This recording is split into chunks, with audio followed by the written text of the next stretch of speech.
जाए तू मैया आई जाए तू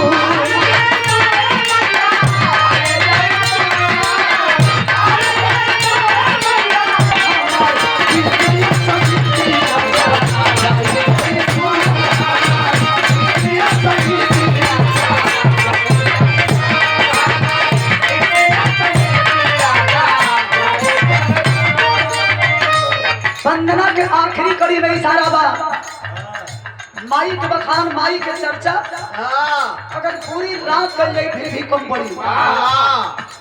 माई के कर्जा ना कोई चुकौले बा ना कोई चुकाई यहाँ प्रतिदिन आप सुनते हैं लेकिन एक बात याद रखिएगा इस धरती से हेलो इको कम करिए इस धरती में माँ से बढ़कर के कोई देवी नहीं और पिता से बढ़कर के इस धरती पे कोई देवता नहीं है। मानो तो राम न तो मानो तो देव न तो पत्थर घर के माई बाबू के घर के देवता देवी की पूजत नहीं की जाए तीर्थ स्थान करे बहुत दूर दूर निकल जाता नहीं जाए जब तक ले घर के देवता खुश ना रही हो कितनो आप पूजा कर ले कौनो मतलब ना निकली। वंदना के आखिरी लाइन में खानदान के बच्चे आदरणीय सावर के पावन धरती से बचाई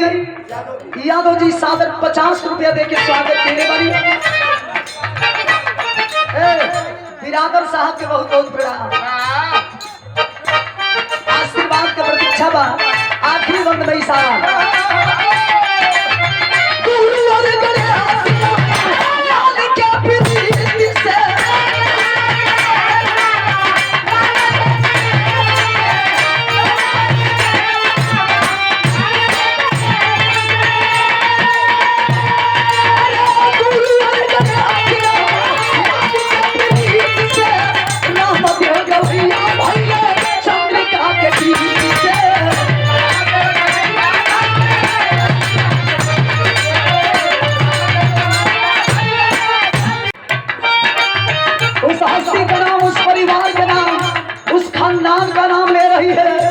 जिनके नाम से पूरा बिरहा जगत में एक बार भूचाल आ गया था